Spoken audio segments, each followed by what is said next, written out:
Prav lep dober večer. Dobrodošli v Infocentru Triglavska roža Bled.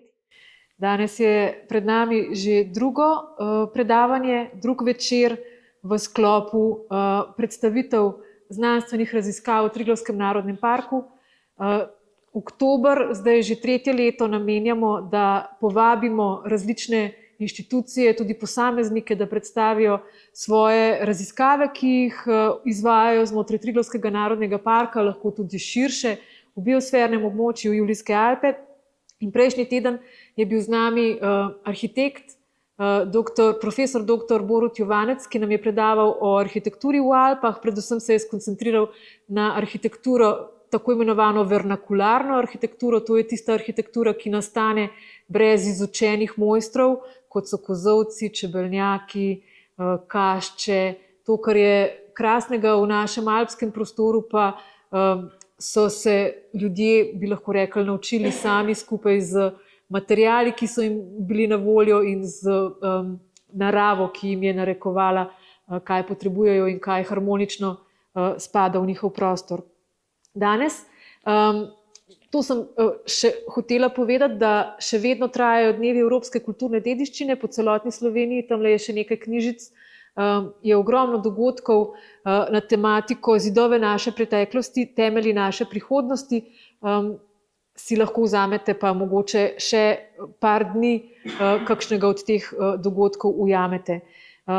Ta teden pa praznujemo ali pa obeležujemo dneve geopestrosti, to se pravi geološke pestrosti, in tudi to predavanje ta teden sovpada. 4. oktober je sicer dan geološke pestrosti in današnje predavanje Skalni podori, naraven pojav v novih podnebnih razmerah se uvršča v program dneva geopestrosti. Z nami je dr. Mateja Jemec-Auflič, geologinja, zaposlena na Geološkem zavodu Slovenije, ki deluje tudi kot docentka za področje geologije na podiplomski šoli ZRC SAZU. Raziskovalna področja, ki se jih pri svojem delu posveča, so zemeljski plazovi, skalni podori, dinamični procesi na zemljinem površju, opozorilni sistemi, monitoring, upravljanje z zemeljskimi plazovi in nevarnosti v Alpah. Na oder vabim doktorico Matejo Jemec-Auflič, da nam predstavi to področje.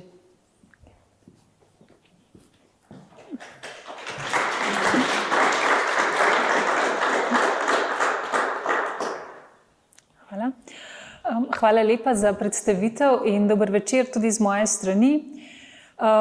Kot rečeno, sem geologinja, prihajam iz Ljubljane, iz Geološkega zavoda Slovenije. In čeprav smo situirani v Ljubljani, pravzaprav veliko časa preživim tudi v Julijskih Alpah. In danes vam bom predstavila en sklop raziskav, ki so dejansko povezani z skalnimi podori, ki so pravzaprav stalnica v našem življenju. Pojavljali so se tako v preteklosti, kot se pojavljajo tudi danes. Pogledali pa bomo, ali je frekvenca pojavljanja v zvezi z podnebnimi spremembami večja ali manjša in kaj te pojavi, skalni podori, pravzaprav pomenijo za vse tiste, ki živite v Triglavskem narodnem parku, in za vse tiste nas, ki obiskujemo Triglavski narodni park.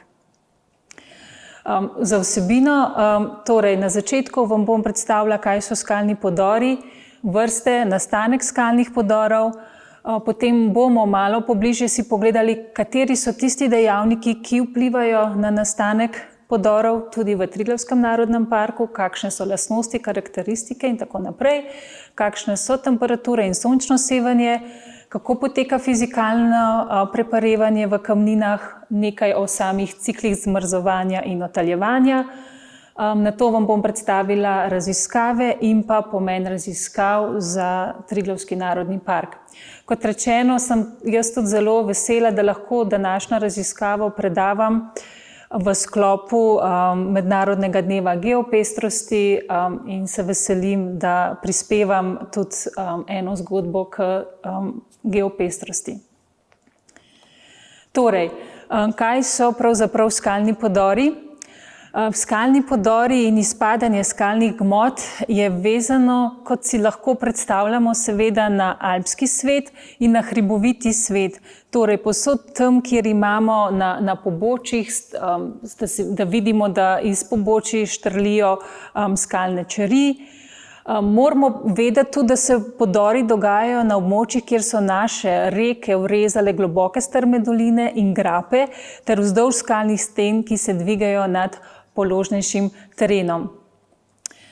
Pod skalne podore in padanje kamnov dejansko uvrščamo vse skalne gmote, ki padajo z navpičnih strmih brežin. To se pravi, ko imamo brežino z naklonom večjo od 30 stopinj, takrat lahko pričakujemo, da pride do skalnega podora, seveda za ustrezno geologijo v zaledju. In od lokalnih razmer je odvisno, ali bo prišlo do zelo velikih podorov, ali bo prišlo samo do izpadanja manjših kamenjev, ali samo do izpadanja skalnih blokov. Tukaj prikazujem tudi nekaj fotografij za lažjo predstavitev. Seveda, zdaj nekako v splošnem ves čas govorimo o skalnih podorih kot takšnih. Se je pa v Sloveniji pravzaprav uveljavila terminologija poimenovanja glede na volumen, torej na volumen to se pravi na volumen materiala, ki se je odvalil od neke skale. Tako da najmanjše odvaljene delčke pravzaprav imenujemo padanje kamenja in ti so v velikosti do 10 kubičnih metrov.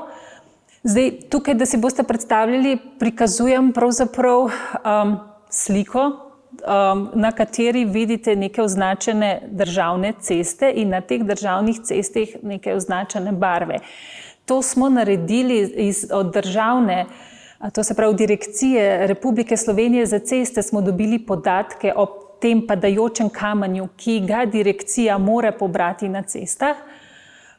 Takoj, ko dobi poziv strani občana ali nekoga, ki opazi neko kamenje na cesti, oni ta kamenje odstranijo in popišejo v svoje baze.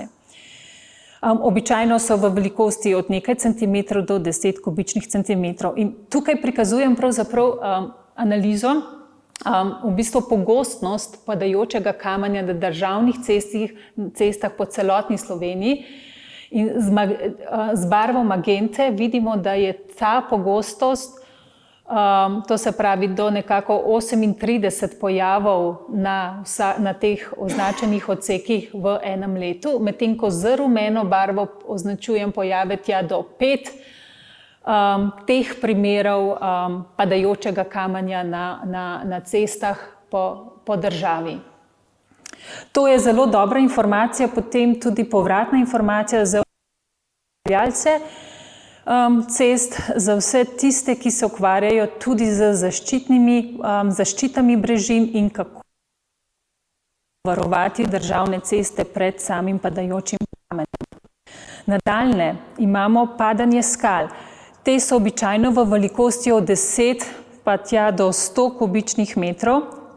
Tukaj se gre pravzaprav za nekako kar velike bloke kamnin, če lahko tako rečem, ki resno že poškodujejo same cestišče.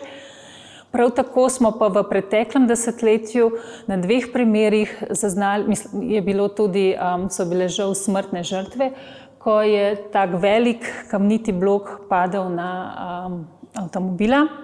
To se je zgodilo na cesti Dravograd-Maribor. In pa, to je bilo na cesti Dravograd v Trbovljah, pa na srečo ni bilo smrtne žrtve. Potem pa pridemo do skalnih podorov. Tem, ko največkrat slišimo tudi besedo skalni podor, ti pa so v velikosti od 100 kubičnih metrov do 1 milijona, če lahko tako rečem. To so res tisti veliki skalni podori, ki jim rečemo, kot so bili v Erzenik, Belca, Trenta, Krnica.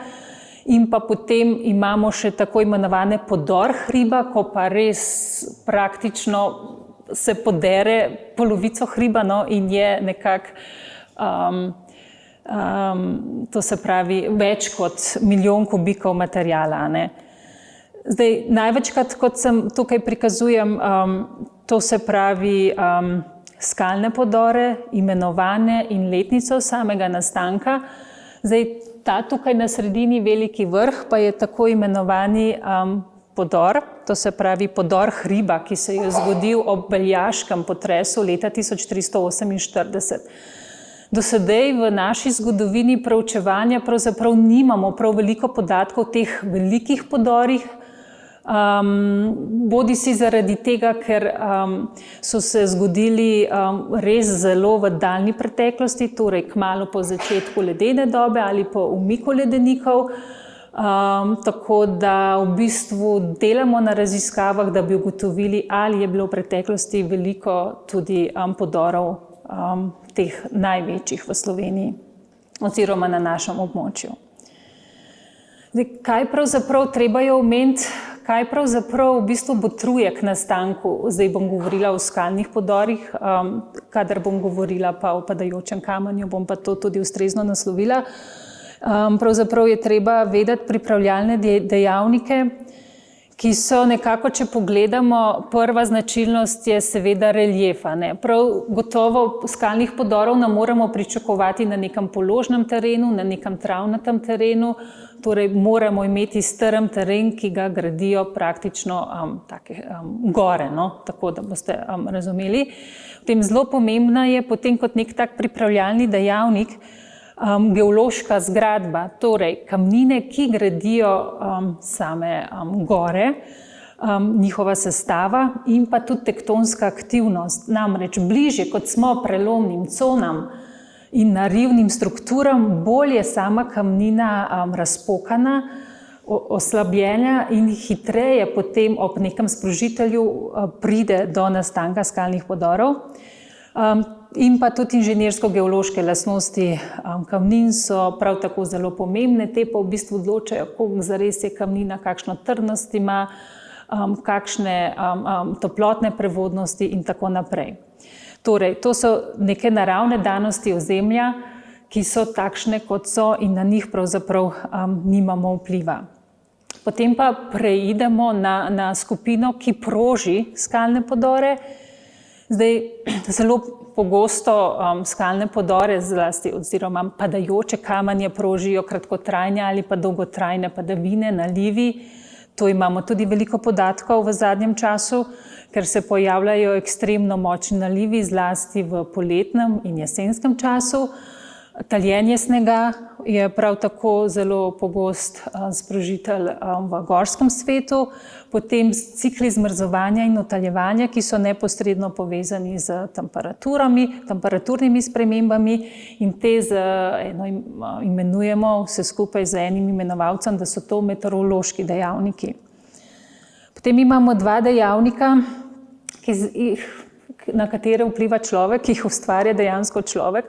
To so posegi v prostor in pa sečnja gozda. Seveda to mi lahko vsekakor zelo dobro tudi preprečimo, s tem, da vemo, kje pač sečnja gozda ni ustrezna in kateri posegi na določenih območjih vsekakor niso primerni.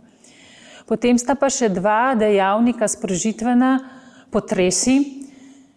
To bom nekoliko kasneje se malo bolj razgovorila, ker potresi so sprožitelj tudi na slovenskem območju in pa vulkani, niti ne sprožitelj v Sloveniji, vendar na drugih območjih na svetu pa prav zagotovo tudi vulkanski izbruhi.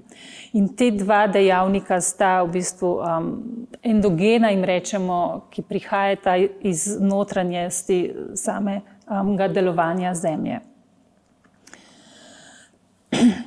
Zdaj, nekaj malega o sami geološki zgradbi v Triglavskem narodnem parku.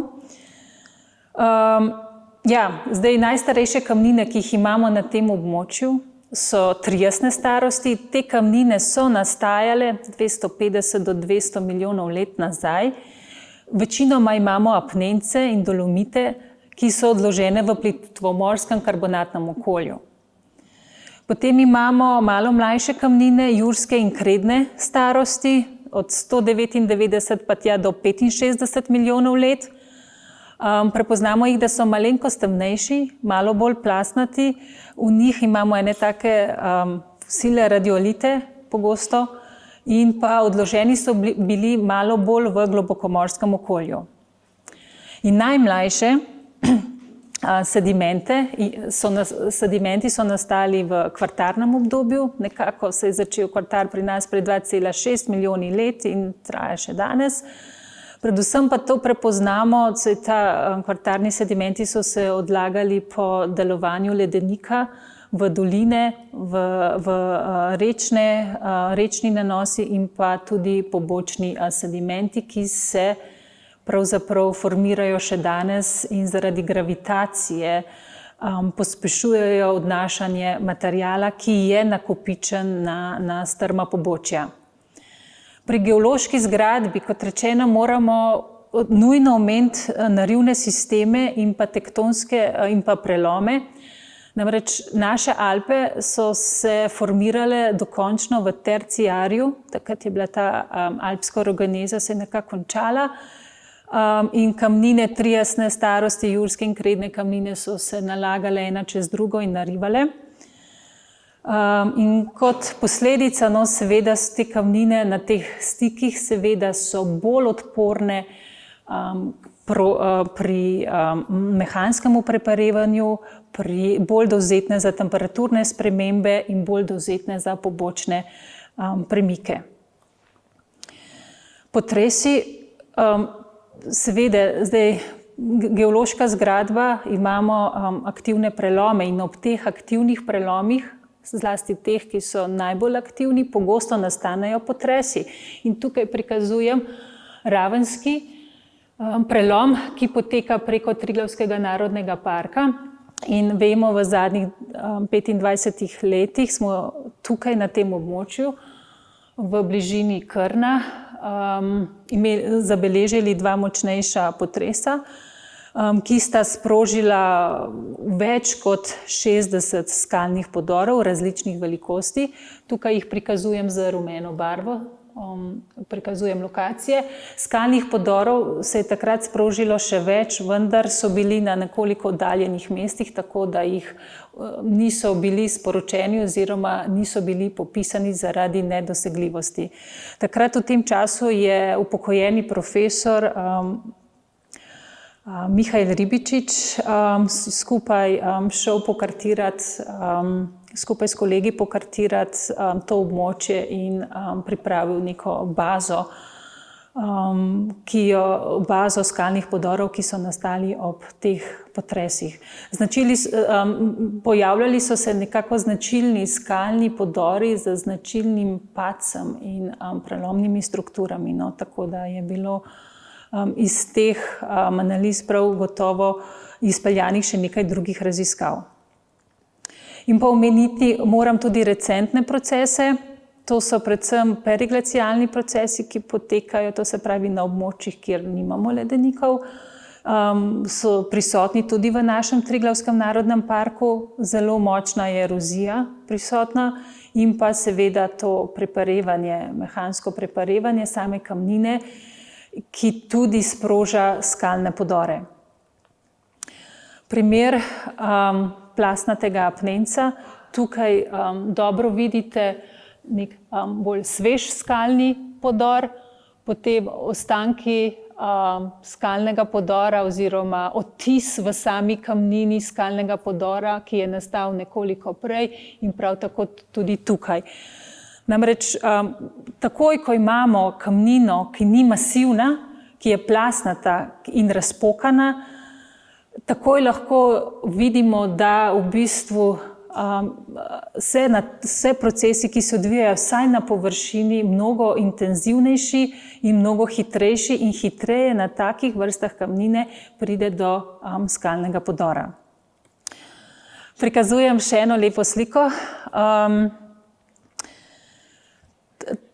Tole je prikaz melišč, ki se nasupajo v take skalne, v stožce, v dolini Triglavskih jezer.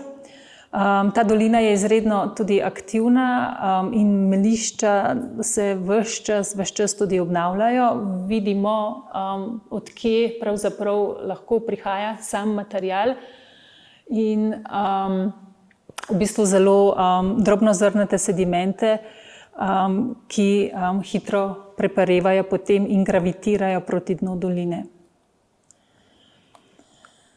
Torej, kot smo videli na nekaj slikah, običajno skalni podor nastane na nekem tako imenovanem, mi rečemo, izvornem območju. In na tem izvornem območju pravzaprav dejansko nimamo nekih, običajno bom rekla, nimamo nekih cest, gorskih koč, planinskih poti in tako naprej. Ker skalni je pa težava oziroma pri skalnem podoru to, da ko pride do skalnega podora, ta gmota, ki se od strani stran se nekje premešča in nekje odloži. In običajno je to v nižjih delih zaradi strmih brežin in velikega je ta padec še toliko bolj izrazit. Zaradi tega je pri skalnih podorih izredno pomembno, to se pravi, torej, kje se sproži, kje bo potoval, kje se bo premeščal in na koncu, kje se bo odložil. Vse te tri podatki so ključni potem pri varovanju in postavljanju strokovnih podlag in postavljanju tudi zaščitnih ukrepov in umeščanju samih objektov v prostoru. In seveda, ker imamo ljudje zelo radi naše gore, jih obiskujemo zaradi različnih vzrokov. Eni zaradi raziskovanja, drugi zaradi meditacije, drugi zaradi športnih aktivnosti in tako naprej. Smo tudi postali zelo ranljivi, seveda, na vse spremembe, na vse procese in tudi na skalni podori nas pravzaprav spremljajo ves čas in moramo biti pozorni na njih. Tukaj prikazujem področje vpliva skalnih podorov, opis tega vpliva in recimo kaj se je zgodilo v tujini, v našem alpskem prostoru, napram temu, kako v bistvu izboljšati ali pa kako je ta vpliv pravzaprav vplival na sam turizem. Če omenim varnost turistov, seveda to je na prvi točki, skalni podori povečujejo tveganje za nesreče v gorah, zlasti na planinskih poteh in plezalnih smereh. Zdaj primer Švica in Italija so zaprli že nekaj klasičnih plezalnih smeri, ravno zaradi tega, ker je bila povečana tveganje za nastanek podorov. Treba je omeniti potem vpliv infrastrukture. Podori lahko poškodujejo planinske poti, žičnice, mostove, ceste in tako naprej. Običajno so takšna popravila draga in časovno zahtevna, nimamo sredstev. In ja, je to lahko veliko tveganje. Potem lahko se zaprejo kot dostopnost območja, da se zaradi nevarnosti pogosto zapirajo določene poti, območja ali celo doline in mi, obiskovalci, moramo te prepovedi pravzaprav spoštovati, ker brez tega spoštovanja teh prepovedi lahko resno ogrožamo našo varnost. Naprimer, v francoskih Alpah so uvedli sezonske zapore gorskih poti in so odprte samo v sezoni z nizkim tveganjem. Potem skalni podori imajo velik vpliv tudi na gospodarski vpliv. Vemo, zmanjšanje obiska vodi do manjših prihodkov, manjših prenočitev, gostinci nimajo toliko prometa in tako naprej. Zelo pomenljiv je tudi vpliv na samo okolje. Podori preoblikujejo lahko relief, doline uničijo rastje in tako naprej. Prilagoditev turizma seveda je ključna. Lahko imamo možnost razvijati nove oblike turizma in damo več poudarka na sami varnosti, izobraževanju in trajnostnem razvoju in trajnostnem obisku gora pravzaprav. Zdaj en primer, kjer sodelujejo kolegi iz Avstrije in Italije, dejansko uporabljajo senzorje, ki zaznavajo takojšen padec, takojšen odlom skalnega podora in imajo v dolini semaforčka, tako da turisti dobro vedo, ko je rdeča luč, nikamor ne smemo in ostanejo tam.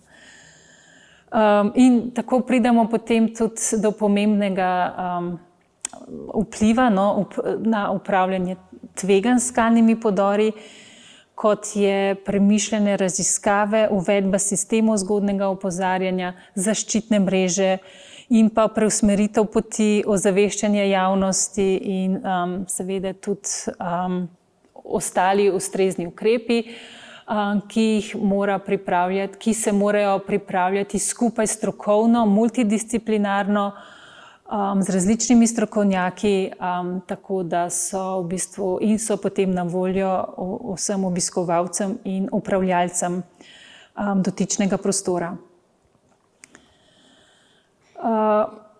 Zdaj pa prehajamo, to se pravi iz tega tveganja in vplivov na same skalne podore v našem Triglavskem narodnem parku.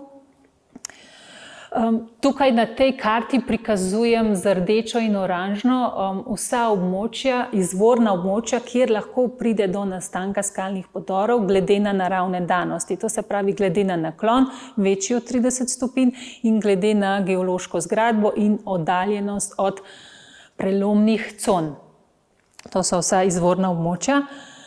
Tukaj pa prikazujem skalne podore, ki smo jih zabeležili oziroma pridobili iz različnih virov, od Planinskega vestnika, različnih strokovnih revij in tudi podatkov iz spletnih strani.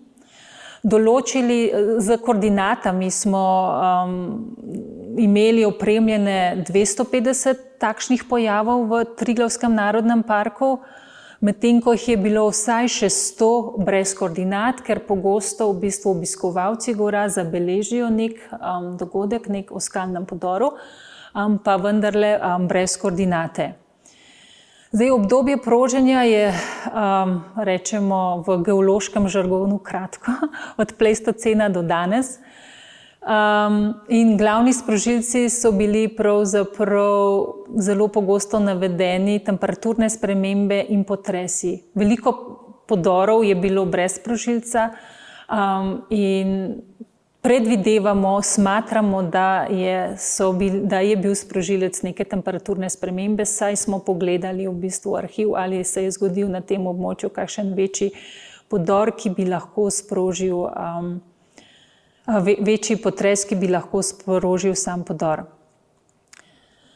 Pravzaprav jaz verjamem in vem, pa tukaj nisem mogla zapisati, da je teh podorov bistveno več tudi v Triglavskem narodnem parku, vendar podatki so včasih težje na voljo. Veliko podorov pa se zgodi, pravzaprav, ko jih nihče niti ne popiše in potem nimamo niti informacije, niti podatka. Zelo pomembno se mi je pa zdaj tudi, da prikažem tale graf, kdaj pravzaprav, kateri letni čas so se ti podori, ki smo jih uspeli zbrati, pojavili.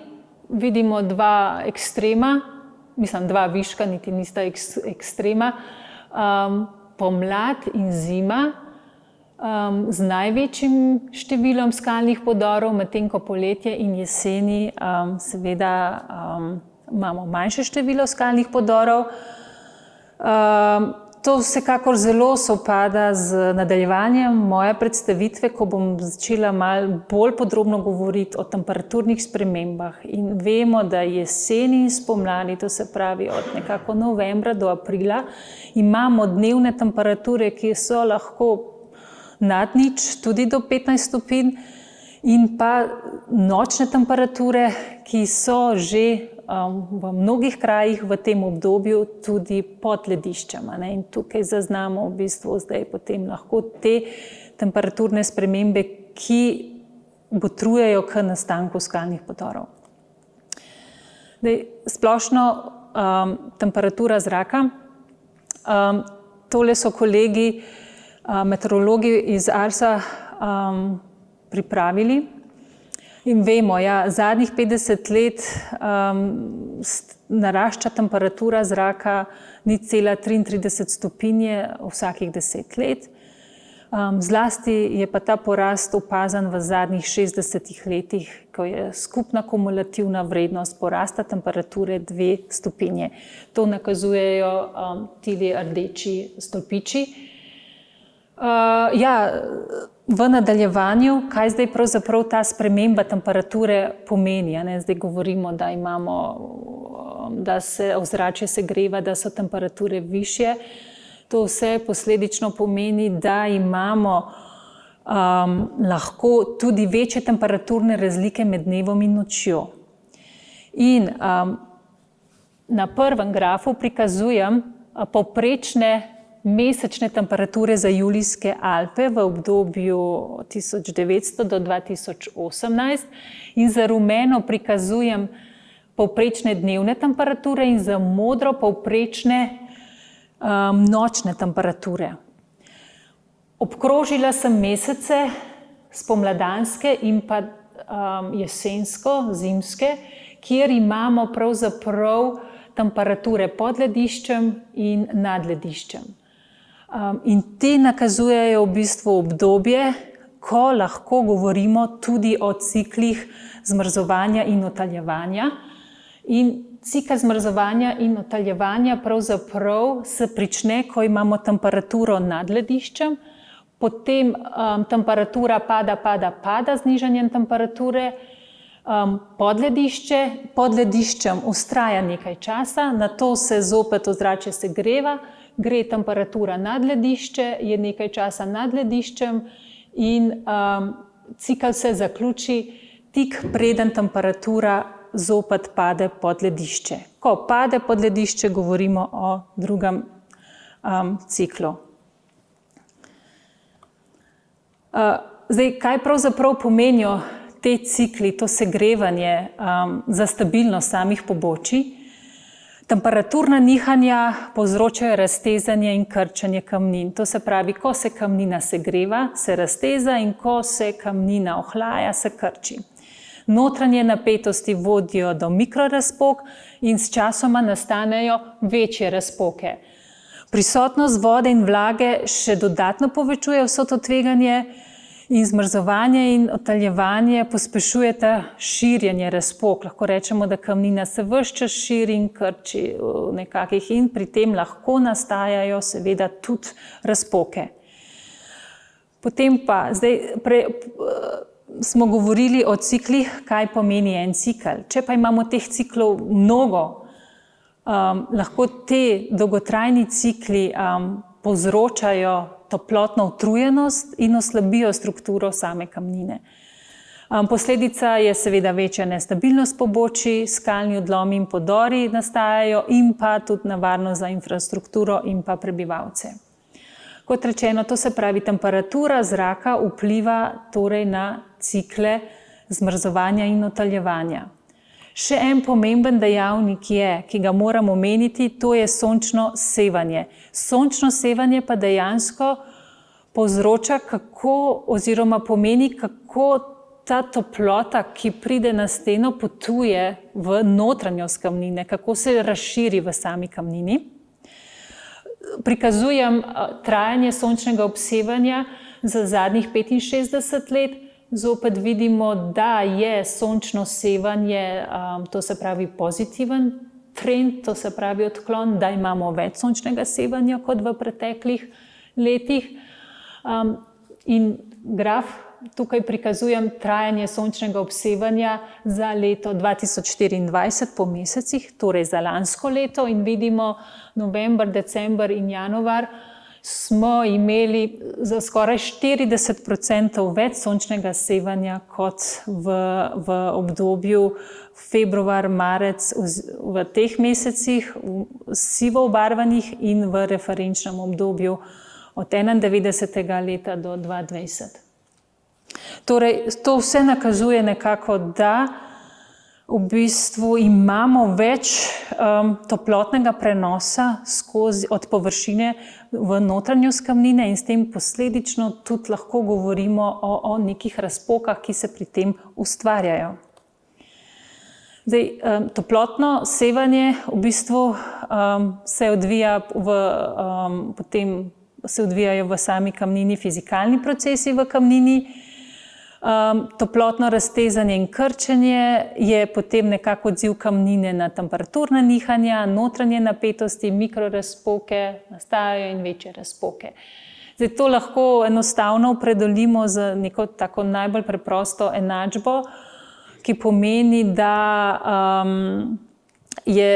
ta razpoka nastaja dejansko zaradi nekih lastnosti, ki jih ima kamnina za toplotni raztezek in pa temperaturne spremembe, lahko med dnevom, nočjo ali pa tudi temperaturne spremembe med letnimi časi.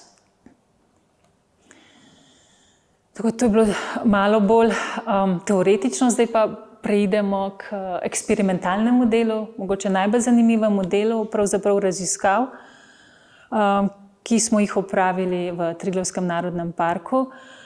In jih ne bi bilo mogoče opraviti, če ne bi teh teorij pravzaprav razumeli, kaj pravzaprav preučujemo.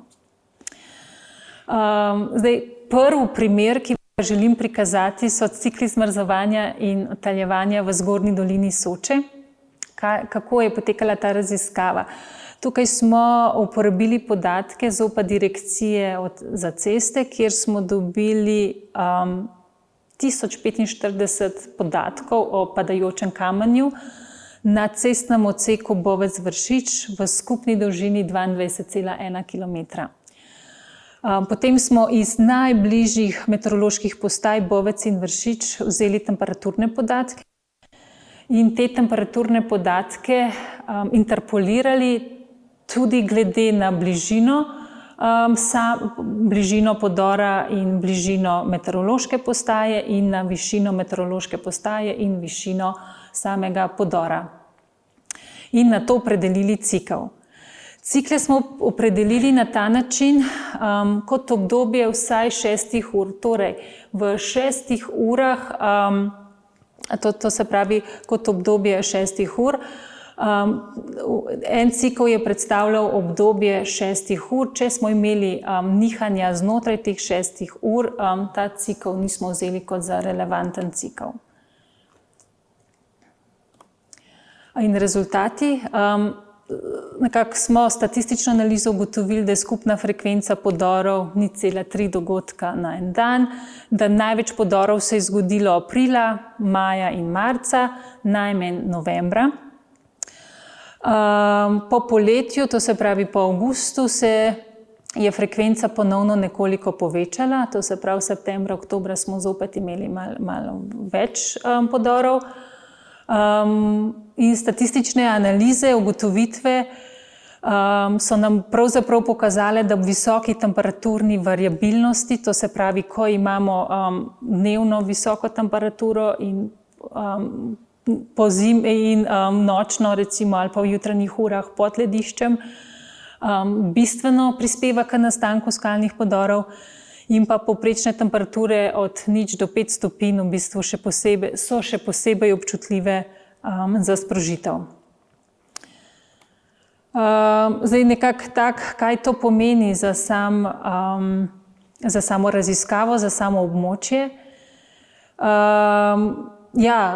Iz naše raziskave smo ugotovili in zaključujemo, da cikli zmrzovanja in taljenja vplivajo in so sprožilni dejavnik na območju doline Soče. Podori se pogosteje pojavljajo po obdobjih s pogostimi prehodi temperature pod 0 in nad lediščem. Povprečna temperatura ima neenakomeren vpliv, podori se pojavijo, to se pravi, tako v hladnih in kot toplejših obdobjih, zlasti takrat, ko imamo večja temperaturna nihanja. In pa seveda cikli so pomemben pokazatelj stabilnosti pobočij v Julijskih Alpah in spremljanje dnevnih temperatur nihanj lahko izboljša opozarjanje tudi na skalne podore. Druga vrsta raziskave na drugem območju, kjer imamo znan skalni podor, smo prav tako želeli spremljati cikle zmrzovanja in taljenja, na tem konkretnem primeru na Mangartskem sedlu. Tukaj seveda se je skalni podor že zgodil leta 2012 in nas je zanimalo, ali kakšne so temperaturne spremembe, kaj se pravzaprav na mestu tega skalnega podora dogaja, ali je kamnina spodaj še aktivna ali še prepareva, kakšne so temperature, ali obstajajo še razmere, da se ta stena še poglobi, nastane nov skalni podor in tako naprej. Pri tem smo pa v bistvu se poslužili nekoliko drugačne metode in sicer smo v samo kamnino navrtali do 2 cm globoko in ustavili senzor in senzorjem temperature, ustavili senzor temperature za merjenje temperature 2 cm pod samo površino. Na območje skalnega podora smo dali 2 temperaturna senzorja in 1 temperaturni senzor nekoliko stran. Meritve smo pričeli izvajati lansko leto v mesecu juliju in tukaj so prikaz temperatur 2 cm pod samo površino skale v tem merjenem obdobju. In zanimivo je v bistvu, da temperatura pod nič in nad nič najbolj varira v obdobju od novembra do aprila. Tukaj podrobno prikazujem nihanje temperaturne in temperaturne trende za vsak merjen mesec posebej od novembra do aprila 2025. Do aprila 2025, kasneje v nadaljnih mesecih, maj, junij, julij in avgust, pa so bile temperature samo pozitivne in praktično ne vplivajo na same cikle zmrzovanja in utaljevanja. Zdaj podrobno si lahko pogledamo, torej nekih ugotovitev praktično, kaj to za sam skalni podor pomeni, na Mangartskem sedlu še nimamo, ugotovili pa smo iz nihanja temperatura, da smo v tem kratkem obdobju zabeležili 9 ciklov zmrzovanja in utaljevanja. Nadalje pa smo skalni podor, zdaj merimo temperaturo. Zanima pa nas tudi, kako je z preparevanjem, kakšna je hitrost, ali imamo neke indice, da na tem območju se kamnina še kruši, tako da smo naredili v 5 letih 3 posnetke s tako imenovanim terestičnim laserskim skenerjem, ki dejansko da oblak točk in potem primerjali oblake točk. Druga vrsta analize pa je bila, da smo vpeljali georadar in sicer zaradi zahtevnosti terena, ker to daš na nahrbtnik in nosiš s sabo in potem vlečeš kabel in opravljaš meritve, je bilo možno to izvesti samo v tej razpoki, ki sem jo označila za rumeno. Medtem ko laser da sliko širšega območja, oblak točk, na podlagi katerega smo potem dobili naslednje podatke. In sicer imeli smo meritve 2019, 2023 in 2024 in naredili smo 2 primerjavi. Primerjava oblaka točk med leti 2023 in 2024 prikazuje prva slika in zdaj praktično pravzaprav nič kaj dosti ne vidite, razen te neke modre oznake, neke modre kvadratke, to je pravzaprav ta razpoka, ki je tukaj gor, pravzaprav ta razpoka in modra barva dejansko označuje, da tukaj je prišlo do odmika samega materiala. Material se je nekam premaknil, medtem ko rdeča barva nakazuje, da se je ta material oziroma da je na teh območjih, kjer imamo rdeče kvadratke, prišlo do nekega nanosa, do neke večjega volumna, kot je bilo pred samim snemanjem. V primeru enega leta opazovanj in primerjave govorimo o nekih slabih 40 decimetrih, kubičnih decimetrih samih premikov. Če pa pogledamo obdobje 2019-2024, to se pravi, da primerjamo posnetka iz obdobja 5 let med seboj, pa imamo nekoliko večji volumen, tja do 60 kubičnih.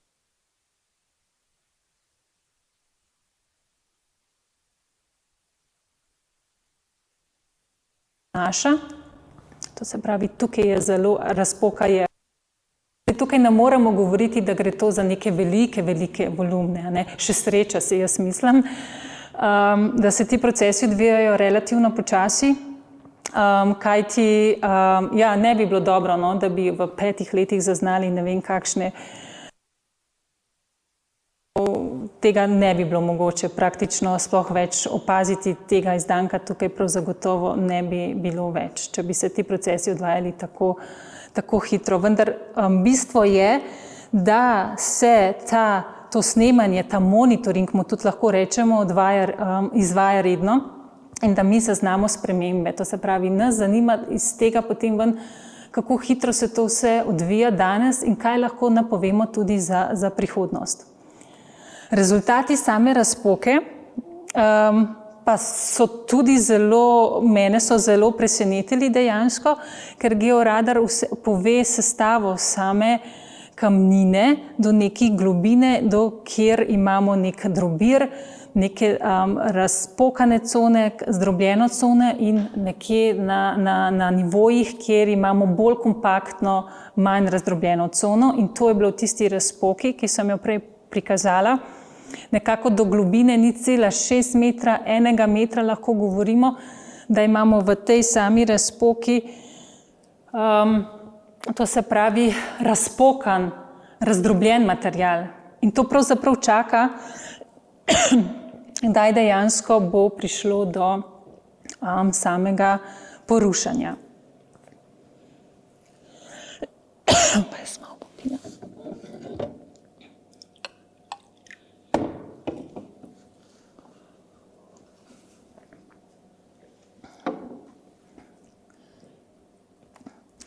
Tretji primer je pa spremljanje aktivnosti preparevanja pod kriško steno, to se pravi v sami Krnici. Predvidevam, da dolino krasno poznate, zelo lepo je vstop in tudi občudovati gore. Na prvi vtis vsem nam daje, da se tukaj nič ne dogaja, vendar pobliže dejansko, ko spremljaš, je ta dolina, so te stene zelo aktivne. Nekaj skalnih podorov se je tukaj že zgodilo. Tukaj je bil ta nad Krnico, ta svetel. In zato smo se tukaj tudi odločili, v bistvu, da imamo tudi nek opazovalni monitoring. Prav tako na sami Krnici na vrhu merimo temperature, imamo 4 senzorje tik ob tej steni, navrtane v samo steno. Zdaj, sam teren tukaj je kar zahteven, če ne bom rekla izredno zahteven. Treba je biti zelo pazljiv, ker zdaj v letošnjem letu smo navrtali in namontirali temperaturne senzorje. Bilo je v juniju in okoli 12. ure je tako, kot meteoriti so padali kamni. Tukaj prikazujem enega, no, tako da je bilo izredno nevarno, obvezna zaščitna čelada in nekako čim prej najbolj varno zapustiti to območje najbolj aktivnega padanja teh večjih kamnov različnih velikosti. Tukaj podatkov o samih temperaturah še nimam, no, ker čakamo, da pride zdaj jesen, pa zima in naslednjo pomlad, v mesecu maja računam, da gremo pobrati podatke. Smo pa prav tako to območje posneli z laserskim skenerjem 2-krat in še čakamo rezultate. Tudi to opremo smo peš prinesli do same kriške stene in naredili 2 izmeri. Prav tako smo pa tudi opravili izmero z geoelektriko. Tudi to opremo smo peš nesli pod samo kriško steno. Moram reči, da smo 3 ljudje nesli 30 kg in je bilo to kar izziv. Izmerili meritve, prav tako tudi ta geoelektrika ima izredno dobro sposobnost ločiti med sabo drobir, led, razlike v samih sedimentih. In tukaj smo pravzaprav odkrili, zdaj to prvič predstavljam, no dejansko, odkrili Meni se zdi nekaj zelo pomembnega, kar v bistvu nismo pričakovali tukaj na tem območju Krnice, da smo odkrili globoko telo, ki je v bistvu popolnoma ledeno. Saj to nakazuje tale izrazit ERT diagram, kjer vidite s to modro barvo označeno, gre za debelino približno 20 metrov.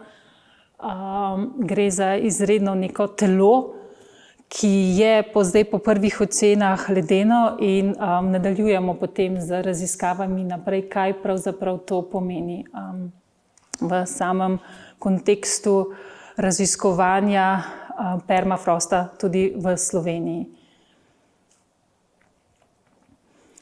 Zdaj, nekako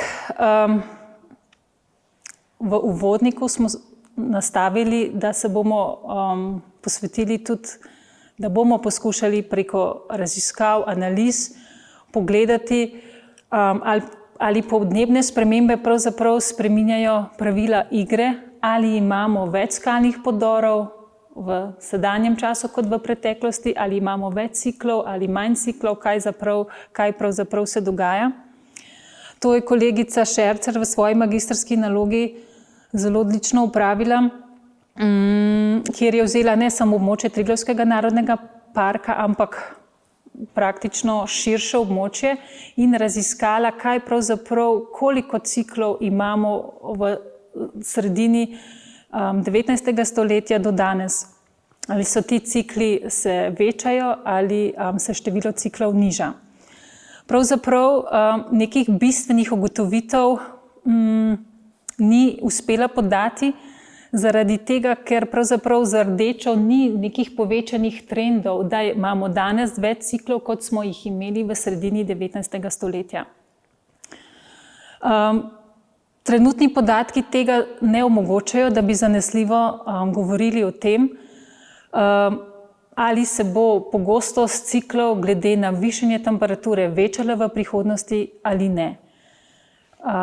Tako da obstaja neka verjetnost, da se število ciklov glede na večje temperaturne spremembe, da so večji, vendar z našimi podatki tega nismo mogli potrditi. Na koncu v uvodu sem povedala pravzaprav, kaj bo namen današnjega predavanja. Zdaj sem to povedala, zdaj bom pa naredila še en zaključek. Kaj vse te raziskave pomenijo za sam Triglavski narodni park. Rezultati naših raziskav so neposredno uporabni seveda za razumevanje procesov v Triglavskem narodnem parku, kjer se pojavljajo podori pogosto. Imamo melišča pod stenami Triglava, Razorja in Prisojnika in tudi pod ostalimi stenami seveda. Podnebne spremembe, večje temperaturna nihanja, mile zime lahko povečajo pogostost podorov v prihodnosti. Naše raziskave tudi potrjujejo, da so periglacialni procesi, kot zmrzalno preparevanje, še vedno aktivni, tudi pod mejo stalnega ledu. In pravzaprav razumevanje teh procesov je nekako ključno za napovedovanje prihodnjih sprememb, varovanje okolja in načrtovanje trajnostnega razvoja, tudi v Triglavskem narodnem parku. Čisto na koncu bi se rada zahvalila v prvi vrsti Triglavskemu narodnemu parku za vsa dovoljenja, ki nam jih izdajo, da lahko posegamo v prostor, čim bolj neinvazivno seveda, da pri tem ne pride do kakršnihkoli poškodb samih naravnih danosti. Prav tako pa moram omeniti tudi, da raziskave finančno podpira Javna agencija za znanstveno, raziskovalno in inovacijsko dejavnost, projekti in programi, Geološki zavod Slovenije, Univerza v Ljubljani, Biotehnična fakulteta in pa Tehnična univerza v Münchnu.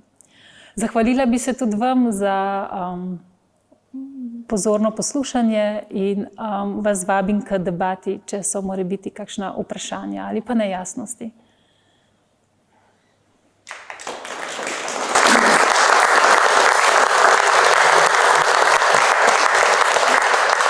Samo lučko požgala, da se bomo bolj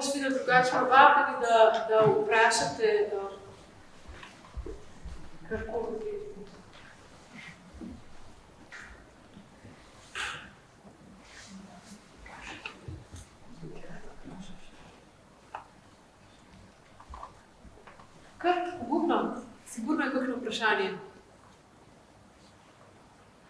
Ne? Vse jasno? Jaz bi imela eno vprašanje, če lahko. Jasno, kad ne vprašam. A se mogoče pa delati tudi preglednico, koliko je bolj pogostnost teh podorov na južnih Alpah? A mislite južne pa vzhodne Alpe? Ne. V Sloveniji. A je pobočje? Ne, tega pa prav posebej nismo. Sigurno pa to imamo v procesu, je pa sigurno, ker južna so bolj obsedena, severna ne. Ampak koliko bolj vpliva? Koliko bolj vpliva, zagotovo. Ja, tako, ja. Tega še nimamo narejenega, ja, vendar po informacijah in tudi, mislim, prav analize posebej ne, vendar podatki, ki teh 250 za lokacijo je bilo 3/4 je bilo na južnih lokacijah. Tako, Koliko je intenzivnosti? In te intenzivnosti pa še nimamo, ja. Ja. To je neverjeten vpliv je dejansko, res te temperature, no, tako da ne vem, kako bi lahko ustavili teh procesov, jaz se ne morejo ustaviti, mi se moramo prilagoditi, da nekaj drugačno dojemanje. Pa še kdo kakšno vprašanje?